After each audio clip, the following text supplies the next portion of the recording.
Hi అండి, అందరికీ ఎలా ఉన్నారు? నేనైతే బాగున్నాను. మీరు కూడా బాగుండాలని మనస్ఫూర్తిగా అయితే కోరుకుంటున్నాను.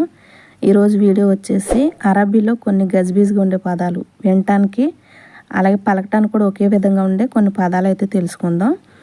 అలాగే సేమ్ ఇలాంటి పదాలే వినటానికి అలాగే మాట్లాడటానికి కూడా ఒకే విధంగా ఉండే గందరగోళంగా ఉండే కొన్ని పదాలు అయితే 2 వీడియోస్ అయితే నేను ఛానల్లో అప్లోడ్ చేశాను. పార్ట్ 1 పార్ట్ 2 కూడా అప్లోడ్ చేశాను అనమాట. ఇది పార్ట్ 3. ఎవరైనా ఆ 2 వీడియోస్ చూడకపోతే చూడండి.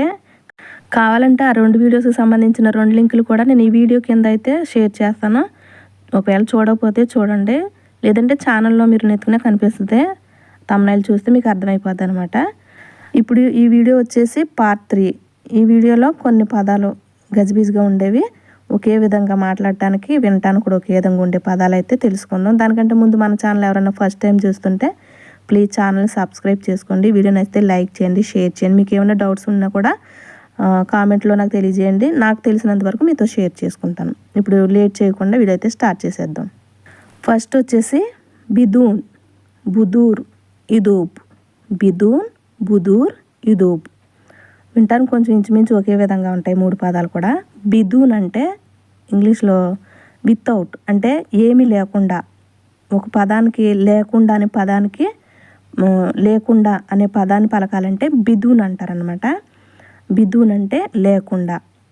ఈ బిదూన్ అంటే లేకుండా అనే పదాన్ని ఉపయోగించుకుని ఎలా మాట్లాడాలో కూడా మీకు అర్థమయ్యేటట్టు నేను చెప్తాను ఇప్పుడు. అలాగే బుదూర్ అంటే విత్తనాలని. ఇప్పుడు ఏదన్నా విత్తనం ఉంటుంది కదా, విత్తనాలని బుదూర్ అంటారు. ఇదూబ్ అంటే కరగడం. ఇప్పుడు ఏదన్నా కరిగేదాన్ని, ఐస్ క్రీమ్ కానీ ఐస్ కానీ కరిగేదాన్ని కరిగింది అంటారు కదా, కరగడాన్ని ఇదూబ్ అంటారు. ఇప్పుడు ఈ బిదూన్ అనే పదాన్ని అంటే లేకుండా అనే పదాన్ని కొన్ని పదాలకు ఉపయోగించి మాట్లాడతాం మనం, అంటే లేకుండా. దీన్ని ఎలాగా సింపుల్గా చెప్పాలంటే ఫుడ్కి సంబంధించి కొన్ని పదాలు అయితే చెప్తాను. దీన్ని యాడ్ చేసి ఎలా పలకాలంటే ఎలా మాట్లాడాలనేసి. ఇప్పుడు బిదూన్ అంటే లేకుండా అని చెప్పాను కదా, ఈ పదాన్ని ఉపయోగించుకుని టమాటో లేకుండా, టమాటో లేకుండా, టమాటాని తొమాత్ అంటారు. బిదూన్ అంటే లేకుండా. బిదూన్ తొమాత్ అంటే టమాటా లేకుండా. నేను వంటకు సంబంధించి చెప్తున్నాను మీకు అర్థం కావడం కోసం. అలాగే చికెన్ లేకుండా, బిదూన్ దజాజ్. దజాజ్ అంటే చికెన్. బిదూన్ లేకుండా, బిదూన్ దజాజ్ అంటే చికెన్ లేకుండా. అలాగనే ఉప్పు లేకుండా, బిదూన్ మిల్. బిదూన్ మిల్ అంటే ఉప్పు లేకుండా. అలాగే షుగర్ లేకుండా, దీని అరబీలో బిదూన్ షక్కర్ లేదా బిదూన్ సుక్కర్. బిదూన్ షక్కర్, బిదూన్ సుక్కర్. షక్కర్ సుక్కర్ అంటే చక్కెర, షుగర్ అని. బిదూన్ షక్కర్, బిదూన్ సుక్కర్, షుగర్ లేకుండా, అలాగే చక్కెర లేకుండా. అలాగే ఇప్పుడు ఏదైనా సరే ఏమీ లేకుండా అని చెప్పాలంటే బిదూన్ షై. బిదూన్ షై అంటే ఏమీ లేకుండా. బిదూన్ అంటే లేకుండా, షై అనేదాన్ని ఏమైనా లేదంటే ఏమి. బిదూన్ షై అంటే ఏమీ లేకుండా, ఇలాగని చెప్పవచ్చు అనమాట. అలానే నెక్స్ట్ వచ్చేసి మజ్నూన్, మజ్యూన్. మజ్నూన్ అంటే పిచ్చి లేక మెంటల్, క్రేజీ. ఇంగ్లీష్లో క్రేజీ లేక మెంటల్ లేదంటే పిచ్చి అని అంటారు కదా, దీన్ని మజ్నూన్ అంటారు అరబీలో. మజ్నూన్. మజ్యూన్ అంటే ఒక అందమైన దాన్ని, అంటే పిల్లలకి ముద్దుగా పిలుస్తారనమాట. పిల్లల్ని పిలిచేదాన్ని మజ్యూన్ అంటారు. ఇంత మజ్యూన్, ఎంత మజ్యూనా. మజ్యూన్ వేరు, మజ్నూన వేరు. ఇక్కడ రాసాను, మీకు తెలుస్తూ ఉంటుంది చదివితే. మజ్నూన్, మజ్యూన్ 2 పలికేదానికి ఒకేలాగా ఉంటాయి కానీ అర్థాలు వేరు అనమాట. అలాగే కొబోస్, కప్పూస్. కొబోస్ అంటే తినే రొట్టెలని కొబోస్ అంటారు. గల్ఫ్లో ఉన్న వాళ్ళకి అందరికీ తెలుసు కొబోస్ అంటే రొట్టెలని. అలాగే కప్పూస్ అనేది టోపీ. టోపీ అంటే కప్పూస్ అని అర్థం అనమాట. అలా నెక్స్ట్ వచ్చేసి కస్, గాస్, కెర్ష్. కస్ అంటే ఆకుకూరలు తింటారు కదా, ఆకులు తినేవిని సలాడ్లో వాడతారు. ఈ ఆకును వచ్చేసి పక్కన ఫోటో కూడా పెట్టాను నేను. ఈ ఆకును వచ్చేసి అరబీలో కస్ అంటారు. గాస్ అంటే మనం సిలిండర్ అంటాం కదా, మనం గ్యాస్ అంటాం, అలా గాస్ అంటారు. తర్వాత కెర్ష్ అంటే బోటి, అంటే పొట్ట మాంసాన్ని బోటి అంటాం మనం. అరబీలో కెర్ష్ అంటారు. కస్ అంటే సలాడ్లో వాడేది ఆకు అనమాట, ఆకుకూర. గాస్ అంటే సిలిండర్. కర్ష్ అంటే బోటి, పొట్ట మాంసం అని. ఖస్, గాస్, కర్ష్. నెక్స్ట్ వచ్చేసి అసాన్, హసన్, అసల్. అసాన్ అంటే ఇప్పుడు చూడండి మనం తెలుగులో అందుకే లేదంటే ఎందుకే, ఎందుకంటే ఇలా వాడతాం కదా. ఈ పదాలని అసాన్ అంటారు అరబీలో. అసాన్ అంటే ఎందుకంటే, అందుకే, ఎందుకే అనేసి అని అర్థం అనమాట. అలాగే హసన్, హసన్ అంటే దొరికింది. హసన్ అంటే దొరికింది. మా హసన్ అంటే దొరకలేదు అని అర్థం. అలాగే అస్సల్ అంటే తేనె, తేనెని అస్సల్ అంటారు. అసాన్ అంటే ఎందుకంటే, హసన్ అంటే దొరికిందని, అస్సల్ అంటే తేనె. అలానే నెక్స్ట్ అహ్మర్, హమార్. అహ్మర్ అంటే ఎరుపు, ఎరుపు రంగుని అహ్మర్ అంటారు. హమార లేదా హిమార్, హమార అంటే గాడిద అని అర్థం. హిమార్ అంటారు, హమార్ అంటారు. హిమార, హమార అంటే గాడిద అని అర్థం. అహ్మర్ అంటే ఎరుపు, హమార్, హిమార్ అంటే గాడిద అని అర్థం. అలాగే కోయిస్, ఖాయిస్, ఖాయిసా. కోయిస్ అంటే బాగున్నా. ఇప్పుడు మనం ఎవరితోటని చెప్పేటప్పుడు ఎలా ఉన్నావు అని అడుగుతారు కదా మనల్ని, కోయిస్. కోయిస్ అనే దాన్ని ఎప్పుడు చెప్పాలంటే మనల్ని కోయిస్ అని అడుగుతారు అంటే బాగున్నావా లేదా బాగున్నారా అనేసి అని అర్థం. బాగున్నారా, బాగున్నావా అనేసి అని అడిగినప్పుడు కోయిస్ అన్న, కోయిస్ నేను బాగున్నాను. కోయిస్ అంటే అడిగే క్వశ్చన్ అలాగే ఉంటుంది, ఆన్సర్ కూడా అలాగే ఉంటుంది అనమాట. కోయిస్ ఎంత, కోయిస్ అంటే నువ్వు బాగున్నావా అన్న, కోయిస్ నేను బాగున్నాను. దీన్ని మంచిదని కూడా చెప్పొచ్చు అనమాట. కోయిస్ అంటే మంచిది, కోయిస్ మంచిది అనేసి ఇలా కూడా చెప్పొచ్చు. అలాగే కాయిస్, కాయిస్ అంటే కాయిసా లేదంటే కాయిస్ అంటే చెడ్డవాళ్ళని, నువ్వు మంచోడు కాదు చెడ్డోడు ఇలాగ అంటాం కదా మనం. చెడ్డవాళ్ళని వచ్చేసి కాయిస్, ఇంటి కాయిసా, ఇంటి కాయిస్ అంటే నువ్వు చెడ్డదానివి, చెడ్డోడివి అంటే కాయిస్. కోయిస్ అంటే వేరే అర్థం వస్తుంది, కాయిస్ అంటే వేరే అర్థం వస్తుంది అనమాట. అలానే నెక్స్ట్ వచ్చేసి హరాం, హరామి, హరామియా. హరాం అంటే పాపం అనేదాన్ని. ఇప్పుడు మనం ఎవరినైనా పాపం అంటాం కదా, పాపం కదా ఇలాగని దాన్ని హరాం అంటే పాపం. హరాంసా అంటే పాపం కదా, హరాం అనేదాన్ని పాపం కదా అని యాడ్ చేసుకోవాలంటే హరాంసా అని చెప్పొచ్చు. అలాగే అరామి అంటే దొంగ, దొంగని అరామి లేదా హరామియా. హరామి అంటే దొంగని అర్థం. దొంగని 3 విధాలుగా అనొచ్చు, అరామి, హరామి, హరామియా అంటే దొంగ అని అర్థం. హరాం అంటే పాపం. నెక్స్ట్ ఆమెల్, అమ్మాల్, అమ్మాల్. ఆమెల్, అమ్మాల్, అమ్మాల్ ఇవి 2 పదాలు అనమాట. వినటానికి మాత్రం ఒకే విధంగా ఉంటాయి. ఆమెల్ అంటే గర్భవతి, అంటే ప్రెగ్నెంట్ని ఆమెల్ అంటారు. ఆమెల్ అంటే గర్భవతిని. అమ్మాల్ లేదా అమ్మాల్ అంటే పనివాళ్ళని, వర్కర్స్ని అమ్మాల్ అంటారు, అమ్మాల్ అని కూడా అంటారనమాట.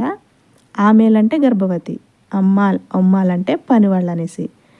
పనివాళ్ళు అంటే వర్కర్స్, వర్కర్స్ని ఆడవాళ్ళని ఒకలాగా మగవాళ్ళని కూడా ఒకలాగా అంటే ఇద్దరిని సపరేట్గా పిలుస్తారనమాట అరబీలో. అది ఎలాగంటే అమ్మాల్ అంటే వర్కర్స్, మన ఇంటి దగ్గర ఏదన్నా పని చేయడానికి వచ్చిన వాళ్ళని అమ్మాల్, అమ్మాల్ అంటారు అంటే పని వాళ్ళని అర్థం. అది ఇంట్లో పని చేసే ఆడవాళ్ళని అయితే షకాల, షకాల అంటే వర్కర్ అని. ఖద్దాం అంటే ఇంట్లో పని మనిషిని ఖద్దాం అంటారు. ఖద్దాం అంటే సర్వెంట్, ఇంట్లో పని మనిషిని ఖద్దాం అంటారు. అది వర్కర్ అని చెప్పాలంటే ఆడవాళ్ళని షకాల, షకాల అంటే వర్కర్ అని. అదే మగవాళ్ళని అయితే అమ్మాల్ లేదా అమ్మాల్ అంటే వర్కర్స్ అని. ఖద్దాం అనేది సర్వెంట్ అని అర్థం వస్తుంది, అంటే పని మనిషి, సర్వెంట్ ఇంగ్లీష్లో. అలాగే షకాల అనేది అమ్మాల్ అనేది, అమ్మాలనేమో మగవాళ్ళని అంటారు, షకాల్ అంటే ఆడవాళ్ళని అంటే వర్కర్స్ అని అనమాట, వర్క్ చేసేవాళ్ళని, పని చేసేవాళ్ళని. సర్వెంట్ వేరు, వర్కర్స్ వేరు కదా. ఇలాగా ఈ పదాలు ఒకే విధంగా ఉంటాయి అన్నమాట. ఖద్దాం అంటే పని మనిషి, సర్వెంట్. షకాల ఆడవాళ్ళని. అమ్మాల్ లేదా అమ్మాల్ అంటే వర్కర్స్, మగవాళ్ళని అమ్మాల్, అమ్మాల్. షకాల్ అంటే ఆడవాళ్ళని అంటారనమాట. ఆమెల్ అంటే గర్భవతిని అంటే ప్రెగ్నెంట్ అని అర్థం. మీకు అర్థమైందని అనుకుంటున్నాను. మీకు అర్థమయ్యే విధంగా కూడా నేను క్లియర్గానే మీకు చెప్తున్నాను అనుకుంటున్నాను. అలాగే నేను ఏదన్నా చెప్పేటప్పుడు 1కి 2 సార్లు డబుల్గా 2-3 సార్లు చెప్తున్నాను అనమాట. ఎందుకంటే ఒక్కొక్కరికైతే వెంటనే అర్థం కావచ్చు. నాలాగా కొంచెం అర్థం కాని వాళ్ళు ఉండొచ్చు కదా. కొంతమంది అయితే మేధావులు అయితే ఒక్కసారి చెప్పినంటే వాళ్ళకి అర్థం కావచ్చు. అంటే నాలాంటి అంటే తొందరగా అర్థం కాని వాళ్ళు కూడా ఉంటారు. అలాంటి వాళ్ళ కోసం 1-2 సార్లు రిపీట్ చేసి మరి చెప్తున్నాను అనమాట. ఎందుకంటే మొన్న కామెంట్ వచ్చింది నాకు, ఒకే పదాన్ని 100 సార్లు చెప్పకమ్మా మాకు ఖాళీ లేదు ఇక్కడ అని చెప్తున్నారు. అంటే నేనే ఖాళీగా ఉన్నాను ఇక్కడ, నాకు అర్థం కాక అడుగుతున్నాను. నిజంగా కామెంట్ చూడగానే నాకు నవ్వు వచ్చింది. అంటే నేను ఖాళీగా ఉన్నానా, మీకు ఖాళీ లేదనా? 1కి 2-3 సార్లు చెప్తానంటే కొంచెం అర్థం కానోళ్ళు కూడా ఉంటారు. అలాంటి వాళ్ళ కోసం కొంచెం తొందరగా అర్థం చేసుకోవడానికి అవకాశం ఉంటుంది అనేసి నేను ఒక పదాన్ని ఒక్కొక్కసారి 2-3 సార్లు రిపీట్ చేసి చెప్తున్నాను అనమాట. వాళ్ళకి కొంచెం ఈజీగా అర్థం అవడం కోసం. అంతేగాని నాకు ఇక్కడ ఖాళీ ఉండని కాదు, నాకు పని లేక కాదు వీడియోస్ చేసేది. ఏదో కొత్త వాళ్ళు నేర్చుకుంటారు అరబీ, రాని వాళ్ళు చాలా ఇబ్బంది పడుతూ ఉంటారు ఇక్కడ. ఆ బాధ నాకు తెలుసు. అందుకనేసి నేను కొంచెం రిపీట్ చేసి చెప్తున్నాను అనమాట. ప్లీజ్ అర్థం చేసుకోండి. ఇక ఈ విషయాన్ని పక్కన పెడితే వీడియోలోకి వెళ్ళిపోదాం.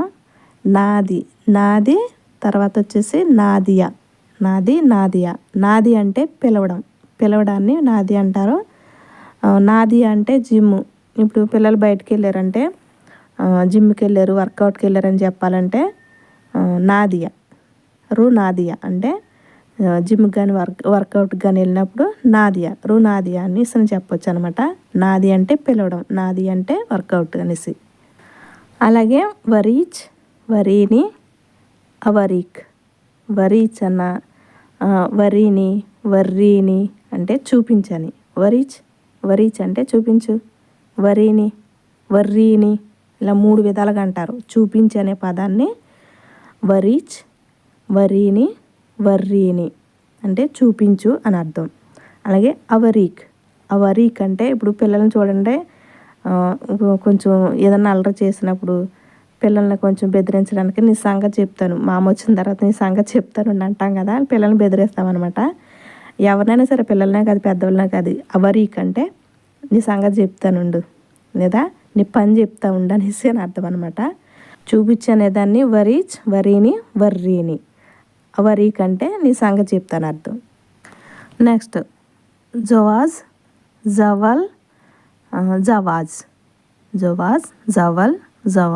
ఈ 3 ఒకే విధంగా ఉంటాయి, తారుమారు కింద.